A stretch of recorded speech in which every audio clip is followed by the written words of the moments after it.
This story is titled, "My Wife Got Back in Shape and Decided She Could Do Better Than Me." So she filed for divorce, but quickly regretted it. Hey everyone, before we jump into today's video, I need your help.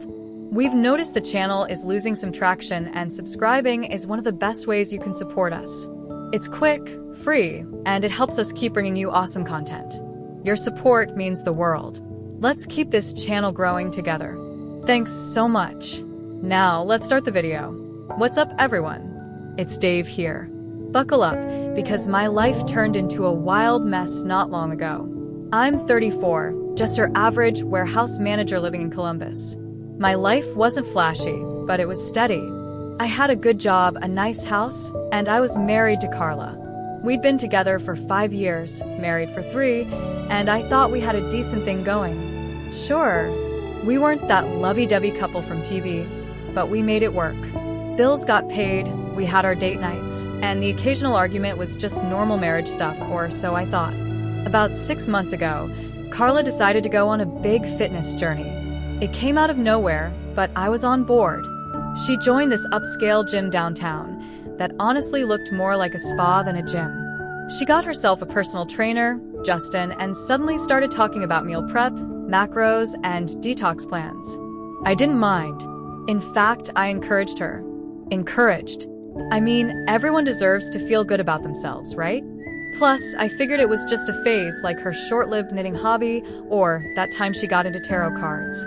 At first, I even pitched in to help her. I started taking on more of the chores.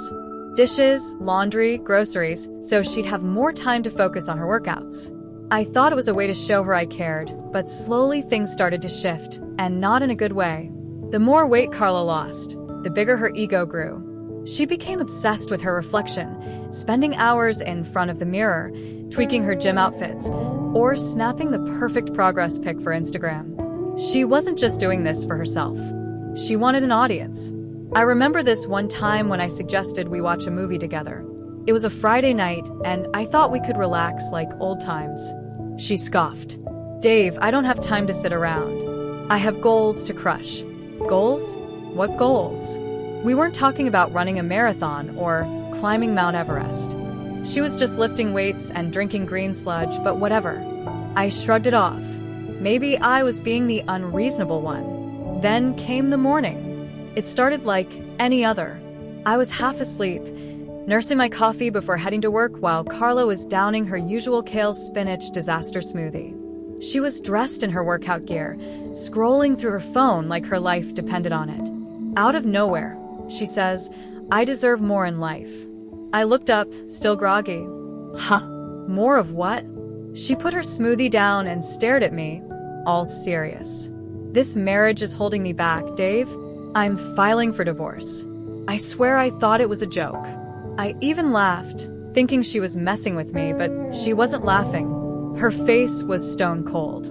"I've outgrown this," she said, like I was some outdated piece of furniture she was ready to toss. "You wouldn't understand." I sat there, completely blindsided. My wife, the woman I'd shared years of my life with, just dropped this on me like it was no big deal. I tried to process her words, but all I could feel was this mix of shock and anger boiling in my chest. "What do you mean you've outgrown this?" "Outgrown what?" She sighed, like I was a child asking too many questions. "Dave, I've been working on myself, trying to be the best version of me, and frankly, this life doesn't match my potential anymore. I want more than this house, this routine, this you." Her words hit me. She didn't even sugarcoat it. I was part of the problem in her eyes. The life we'd built together wasn't good enough for her anymore. She grabbed her gym bag and walked out the door without so much as a goodbye. I sat there, staring at the half-empty glass of green sludge she left behind, wondering what the hell just happened. That day at work was a blur. I went through the motions, but my mind was stuck on Carla. Was this real? Was she actually leaving me? We'd had arguments before, sure, but divorce? It felt so sudden, so calculated. And the way she said it, like she'd been rehearsing this speech for weeks, made it clear she'd already made up her mind. Over the next few days, the cracks in our marriage became glaringly obvious. She barely spoke to me unless it was about dividing up the house or setting up mediation. She started staying out late, claiming she was at the gym or with friends. Her phone was glued to her hand, and her Instagram was blowing up with selfies and captions like, "New chapter, who dis, and living my best life." Every post was a slap in the face, a reminder that she'd already moved on mentally, even if the papers weren't signed yet. One night, while scrolling through my own social media, I noticed she deleted every picture of us. Wedding photos, Gone. anniversary posts. Erased. It was like I'd been scrubbed from her life entirely. Meanwhile, her new posts were racking up likes and comments from people hyping her up. "You're glowing." Such an inspiration. It made me sick. None of these people knew the real Carla, or what she was putting me through. Another night, I overheard her on the phone while I was getting ready for work. She was in the kitchen, talking to someone in that fake, sugary voice she used when she wanted something. "Yeah, I just feel so free now," she said. "I'm finally doing what makes me happy." She paused, then giggled. He doesn't even get it. He's stuck in the past. That was the moment it hit me. Carla wasn't just leaving me. She was reinventing herself, and I was the anchor she was cutting loose. But here's the thing. I'm not the kind of guy to just roll over and take it. She thought she could steamroll me and walk away with everything, but she was in for a rude awakening. This was only the beginning. And if Carla wanted a fight, she'd get one. But wait, it gets worse. One afternoon, I'm grabbing lunch at this cafe near work. I'm minding my business, scrolling through my phone, when I overhear these two dudes at the next table. They're talking about some fitness babe they found online. I didn't pay much attention until one of them said her name. Carla. My stomach dropped. They were laughing, talking about how she had some premium content she was promoting. At first I thought, no way, not Carla. But then one of them showed her Instagram on his phone. It was her, my Carla. They went on about how she'd started teasing an OnlyFans account, posting links in her bio like, "My blood boiled." This wasn't just some fitness phase. She was using her newfound freedom to become a full-blown thirst trap for money. When I got home, I confronted her. She was sitting on the couch, scrolling through her phone like nothing had happened. "Carla," I said, trying to keep my cool. "What the hell is this OnlyFans thing I'm hearing about?" She looked up, completely unfazed. "It's my body, Dave. My choice. And it's none of your business anymore." I couldn't believe her nerve. "None of my business? We're still married. You're out here selling yourself on the internet while I'm trying to hold our lives together." She rolled her eyes, like I was some outdated fossil who just didn't get it. "It's not selling myself. It's content creation. Plenty of people do it. Besides, it's not like you're paying my bills anymore." That's when it hit me. Carla didn't just want a divorce. She wanted a whole new life. One where she was the star, the main character, and I was just some extra she'd written off. She wasn't embarrassed or apologetic. If anything, she was proud. Like she'd finally found her true calling as an online spectacle. Over the next few weeks, her antics escalated. She started dressing like she was auditioning for a reality show. Tight dresses, sky-high heels, makeup caked on like frosting. Every time she walked out the door, she looked like she was heading to some red carpet event, not the grocery store. And the captions? They got worse. "Living my truth. No more holding back." And the one that made me want to throw my phone. "She's not a wife anymore. She's a force of nature." The audacity. While Carla was out playing celebrity, I was stuck dealing with the fallout. Lawyers, paperwork, etc. But Carla wasn't as untouchable as she thought. My lawyer, Steve, absolute legend, had been doing some digging. Turns out she's been seeing a gold digger. But with a gym membership, I think you could guess whom I'm talking about. Stay tuned, folks. Things are about to get messy. I'll update you ASAP. What's up again, Reddit? It's Dave, your favorite soon-to-be-divorced dude with a front-row seat to my ex's drama-fueled glow-up disaster. If you've been keeping up, you know my wife Carla decided she was too good for this life, left me high and dry, and has been parading around town like she's some fitness celebrity. But let's talk about the guy who's been fueling this whole mess. Justin. Yep, her personal trainer. Real original, right? The second I heard his name, I knew this wasn't just some innocent trainer-client relationship. Justin was the type of guy you'd expect to see on a reality dating show. Shredded, spray tanned, and about as deep as a puddle. He was all charm, muscles, and smirks, like he walked out of a bad rom-com. Carla wasn't subtle about their connection, either. One day, she strutted in the house after her workout, practically glowing. "Justin says I'm the strongest I've ever been," she bragged, not even looking at me. "Yeah, Carla, I'm sure Justin also told you he's never trained anyone like you before, because that's his script." A few weeks later, she stopped pretending it was just workouts. She started dropping his name in casual conversations. "Justin's taking me to this new vegan restaurant." Or, "Justin said this protein powder is life-changing." Meanwhile, I'm standing there like, do I look like I care? But Carla wasn't just name-dropping. She was flaunting him like he was her prize. Word spread fast. Friends started texting me with sightings of Carla and Justin all over town. They were holding hands, laughing, and acting like some Instagram couple of the year. Carla didn't even try to hide it. One night, she came home, bold as ever, and said, "Just so you know, Justin and I are dating now. I think it's time you accept that." Oh, I accepted it, all right. Accepted that my wife had turned into a full-blown caricature of entitlement. She'd already mentally divorced me. So, what did it matter to her if she added a public affair to her resume? The more I learned about Justin, the more my blood boiled. He wasn't just your average gym bro. This guy had a history.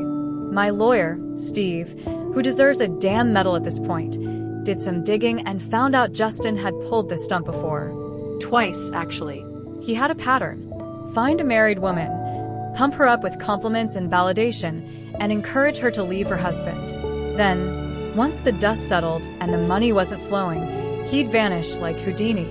Justin was a professional homewrecker. It wasn't love. It was a hustle. He hyped these women up, made them feel invincible, and rode their wave until it wasn't convenient anymore. And Carla? She was the perfect mark. She craved attention and validation, like a fish craves water. Justin had her wrapped around his finger, and she didn't even see it. The worst part was how smug he was about it. I heard from mutual acquaintances that Justin was already talking about their big plans. He apparently told someone, "Once the divorce is finalized, Carla and I are going to build an empire." Empire? Dude, you're a trainer, not a tech mogul. But sure, dream big. Justin wasn't just banking on Carla's money. He was banking on my money. Carla was demanding half my savings, spousal support, and even trying to take the house.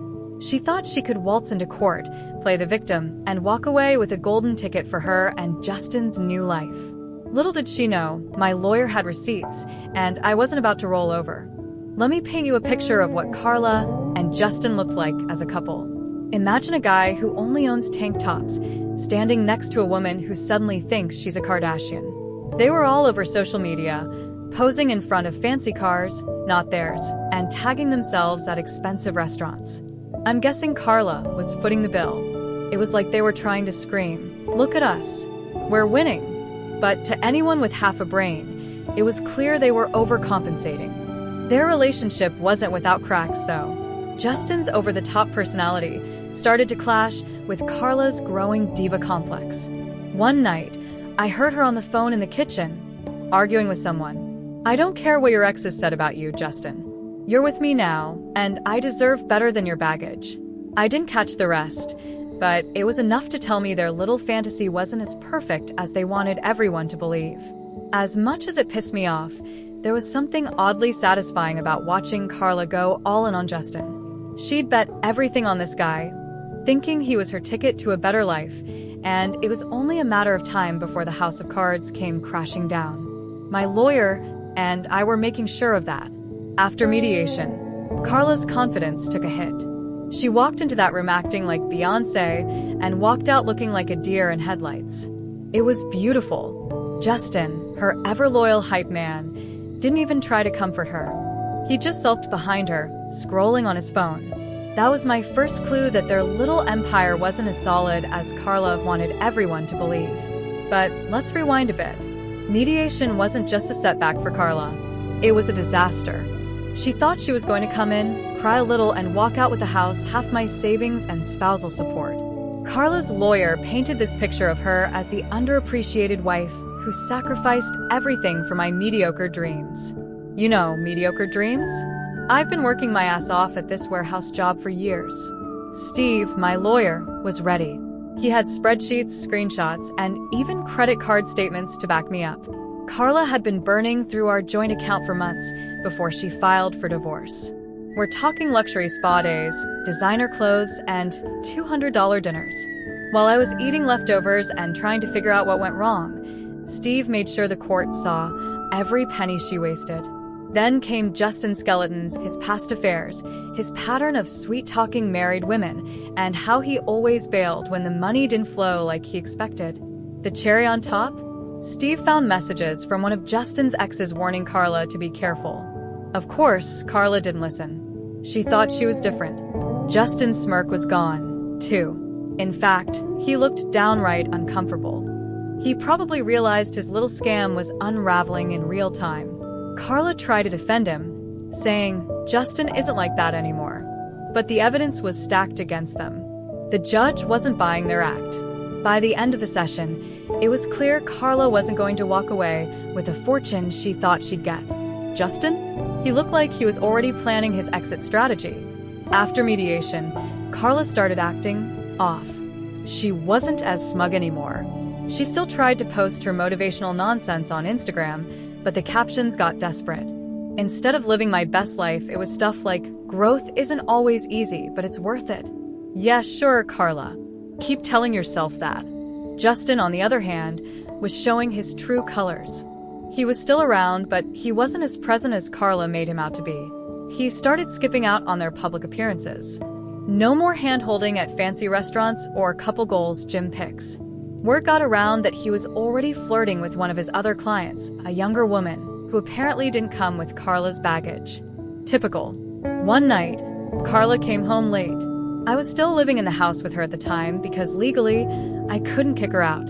And she stumbled in, looking absolutely drained. I didn't say a word. I just sat there on the couch, watching her. She plopped her designer bag on the counter and sighed dramatically, like she wanted me to ask what was wrong. But I wasn't playing that game. I just went to my room. The next morning, Carla tried to act like everything was fine. She walked around the kitchen, making one of her kale smoothies, but her usual smugness was gone. Justin's been busy with his clients, she said, out of nowhere. I didn't respond. I knew she wanted me to bite, to ask about him. But I wasn't giving her the satisfaction. A week later, the real drama started. I got a call from Steve. Apparently, Carla had filed some last-minute paperwork, trying to claim more assets. She wanted emotional compensation for the stress I'd caused her during the marriage. Yes, you read that right. Carla thought she could get more money by blaming me for her midlife crisis. I couldn't believe the audacity. Steve, being the legend that he is, had already prepared for this nonsense. He filed a countersuit, showing how Carla had drained our accounts and emotionally manipulated the situation to her advantage. He even included her Instagram posts as evidence. The captions alone were gold, proof that she wasn't some stressed-out victim, but a self-absorbed diva living her best life at my expense. Around this time, Justin officially went MIA. He stopped showing up to their gym sessions, stopped answering her calls, and even blocked her on Instagram. Yes, blocked. Carla was losing it. I could hear her pacing around the house, calling him over and over. Justin, call me back. We need to talk. She sounded desperate, and honestly, it was satisfying. Eventually, one of her friends spilled the tea. Justin had moved on to another client, someone younger, flashier, and most importantly, not tied up in a messy divorce. Carla was devastated. She tried to play it cool, posting cryptic quotes like, "Sometimes people aren't who they seem, and you can't build an empire with someone who's playing games." But everyone knew what had happened. Her perfect man had bailed the second things got tough. This was when Carla's entitlement really started to crumble. She stopped going to the gym. Her once glamorous outfits were replaced by sweats and messy buns. She even stopped posting on Instagram for a while, which was honestly shocking. It was like her entire identity had been tied to Justin and the fantasy of their new life. And without him, she didn't know what to do. One evening, she tried to talk to me. "Dave," she said, standing in the doorway of the living room, "I think we need to reevaluate everything. This divorce it's been hard on both of us." I stared at her, waiting for the punchline. "Were you getting at Carla?" She sighed dramatically, like she was the victim here. "I just think maybe we rushed into all of this. I mean, we had good times, didn't we?" I almost laughed. "Carla, you filed for divorce. You told me I was holding you back, remember? Now that Justin's gone, you're having second thoughts? Unbelievable." She tried to play the sympathy card, talking about how lonely she was and how much she'd sacrificed for this marriage. But I wasn't buying it. "Carla," I said, cutting her off, "you made your bed. Now lie in it." Carla's little fantasy world was falling apart, and I didn't have to lift a finger. Karma was doing all the work. That's it for now, Reddit. I'll update you after the final court decision, and trust me, you won't want to miss it. Update 2. Hey, Reddit. Dave back again. You've stuck with me this long, so get ready for the grand slam of this whole mess. If you've been keeping up, Carla, my ex-wife, thought she could dive into court, take everything, and start her new life with Justin, her personal trainer. But karma came calling, and now we're in the final stretch. Let me tell you how the courtroom drama played out, and why Carla probably wishes she'd never stepped foot in there. Court day finally rolled around. Carla walked in, but it wasn't the usual diva strut I'd gotten used to. No designer blazer, no smug grin, just her and her lawyer, looking about as confident as a pair of kids walking into detention. She must have known things weren't going to go her way. The energy was off, and honestly, I loved every second of it. On the other side, there I was with Steve, my lawyer. He came prepared, carrying a binder so thick it could have doubled as a doorstop. I wasn't nervous. At this point, I had nothing to lose. Carla had already thrown every punch she had, and I was still standing. Today was about making sure I didn't just survive this. I won. Her lawyer started by presenting her emotional compensation claim I told you about earlier, painting a picture of Carla as this long-suffering wife who had been emotionally drained by my lack of support for her personal growth. Apparently, my refusal to support her fitness journey, aka her affair with Justin, had been a form of neglect. Steve, my lawyer, let her lawyer go on for a while, allowing them to dig their own hole. Then it was our turn. Steve started by systematically dismantling their argument. He showed evidence that I'd not only supported Carla, but had gone above and beyond during her so-called fitness journey. He presented proof that I'd taken over household chores, adjusted my work schedule, and even encouraged her to pursue her goals. He read aloud text messages where I offered to make her healthy meals, supported her gym sessions, and even suggested we attend couples fitness classes to strengthen our bond. Then Steve dropped the bomb. Carla's emotional compensation claim wasn't just baseless. It was a blatant attempt to cover up her own emotional negligence. He presented emails and texts where Carla openly ridiculed me to her friends, calling me boring and deadweight. He even had screenshots of her bragging about Justin and calling me her backup plan. But the real nail in the coffin came when Steve addressed the financial aspect of Carla's claim.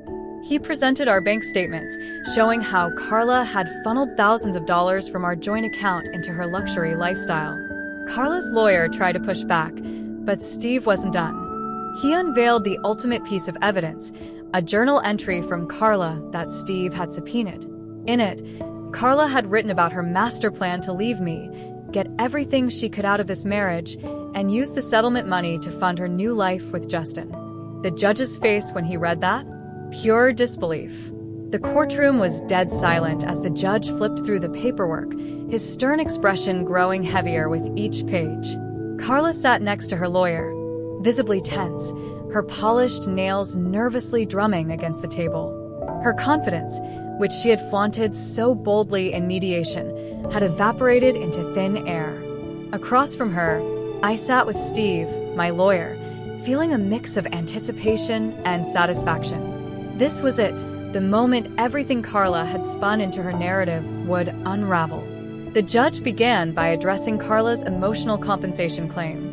"Mrs. Patterson," he said, his voice steady but firm, "your request for emotional compensation lacks any substantive evidence." He paused, letting the words sink in before continuing. "While emotional distress is a valid consideration in some cases, this court requires clear and demonstrable proof. Your claims are based on subjective feelings, not facts." He turned his attention to Steve's counterarguments. He recounted the text messages, bank statements, and Instagram captions that painted a starkly different picture from the one Carla and her lawyer had tried to present. "Mr. Patterson," the judge said, addressing me for the first time, "you've demonstrated a clear and consistent pattern of support for your wife during the marriage. The evidence provided shows no indication of emotional neglect. In fact, it suggests the opposite. You went above and beyond to accommodate her needs and aspirations." Carla's lawyer tried to interject, stumbling over an objection that the evidence was taken out of context. The judge silenced him with a raised hand. "The context is clear, counselor. Let's move on." Next, the judge turned to the financial aspect of the case. He methodically reviewed the evidence Steve had presented. "Mrs. Patterson," the judge said, his tone growing colder, "you withdrew over $23,000 from your joint accounts in the period leading up to this divorce filing. These funds were not used for household expenses or shared needs. Instead, they were spent on luxury items, high-end dining, and personal indulgences. The court finds this behavior irresponsible and in direct violation of your marital financial obligations." Carla squirmed in her seat, her face flushing a deep red. Her lawyer attempted to downplay the spending, claiming it was part of her coping mechanism during a difficult time. The judge was unimpressed. "Coping mechanisms do not justify financial recklessness," he said sharply. Then came the house. Carla had confidently argued she was entitled to half of it, claiming she had contributed emotionally, if not financially, to its upkeep. Steve was ready for this. He provided records showing I had paid the mortgage in full, maintained the property, and even handled renovations, all while Carla contributed nothing. The judge didn't mince words. "The house will remain the property of Mr. Patterson," he declared. "Mrs. Patterson, you have no financial claim to it based on the evidence presented." Carla's jaw dropped. Her lawyer whispered something in her ear, but she waved him off, too stunned to respond. The judge wasn't done. Furthermore, he continued, "Due to the unauthorized use of marital funds, Mrs. Patterson is ordered to reimburse Mr. Patterson in the amount of $23,750. You could have heard a pin drop. Carla's lawyer slumped in his chair, visibly defeated. Carla herself looked like someone had knocked the wind out of her. Her carefully curated narrative had collapsed in spectacular fashion, leaving her with nothing but the consequences of her actions. The ruling was final. No appeals. No loopholes. The judge closed his folder and said, "This court is adjourned." I leaned back in my chair, a wave of relief washing over me. Justice had been served, and for the first time in months, I felt like I could breathe again. Leaving the courtroom, the tension in the air was palpable. Carla's lawyer was already packing up his briefcase, avoiding eye contact with anyone. Carla trailed behind him, her head hanging low. For someone who had strutted into this process with the confidence of a reality TV star, she now looked utterly defeated. Steve patted me on the back as we walked out. "We did it," he said with a small smile. I nodded, grateful for his work. He'd not only defended me, but also exposed the truth behind Carla's manipulative tactics. As I exited the courthouse, I couldn't help but glance back at Carla. She was still standing there, staring blankly at the floor. For a brief moment, I felt a twinge of pity, but it quickly faded. She had orchestrated this chaos, and now she was facing the consequences. Over the next few days, the fallout of the ruling became glaringly obvious. Carla was ordered to vacate the house within 30 days, and I made sure to enforce it. She tried to stall, claiming she needed more time to get her affairs in order, but I didn't budge. I reminded her that she'd had plenty of time to prepare, while she was busy flaunting her affair with Justin. Begrudgingly, she packed up her things and moved out. Watching her leave that final day was oddly satisfying. She loaded her designer luggage into an old car. One of her friends had apparently loaned it to her and drove off without so much as a goodbye. The house, once filled with tension and resentment, suddenly felt peaceful. Carla's financial situation spiraled quickly. Without access to my income or the marital funds she'd been draining, she was left to fend for herself. She tried to sell off some of her designer clothes and handbags, but it wasn't enough to cover the debt she owed me. Word got around that she was borrowing money from friends who were quickly growing tired of her sob stories. As for Justin, he still vanished entirely. He didn't return her calls or messages. One night, about 2 weeks after the ruling, Carla showed up at the house unannounced. I opened the door to find her standing there, her once flawless appearance replaced by messy hair and tired eyes. She looked like she hadn't slept in days. "Dave," she said softly, her voice cracking. "Can we talk?" I stepped outside, closing the door behind me. "What do you want, Carla?" She hesitated, wringing her hands. I wanted to say I'm sorry. For everything. I made mistakes. Big ones. I let Justin manipulate me. I got caught up in this fantasy and I ruined everything." Her words sounded rehearsed, but the desperation in her eyes was real. She wasn't here to apologize out of genuine remorse. She was here because she had nowhere else to turn. "I don't know what you expect me to say," I replied, my tone calm, but firm. "You made your choices. You chose Justin. You chose to try and take everything from me. And now you're dealing with the fallout." Tears welled up in her eyes.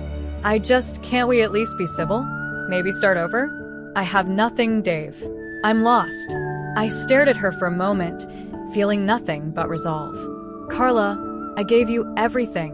My support, my trust, my love, and you threw it all away. You don't get to come back now and ask for a second chance. That's not how this works." She broke down, sobbing on my porch, but I didn't flinch. After a moment, I stepped back inside and closed the door, leaving her outside with her regrets. Since that day, I've moved on. As for Carla, I've heard through the grapevine that she's still struggling to get back on her feet. She's burned bridges, lost friends, and is now facing the reality of her own choices. Sometimes karma doesn't just knock on the door, it kicks it down. And for Carla, it left her with nothing but the consequences of her actions.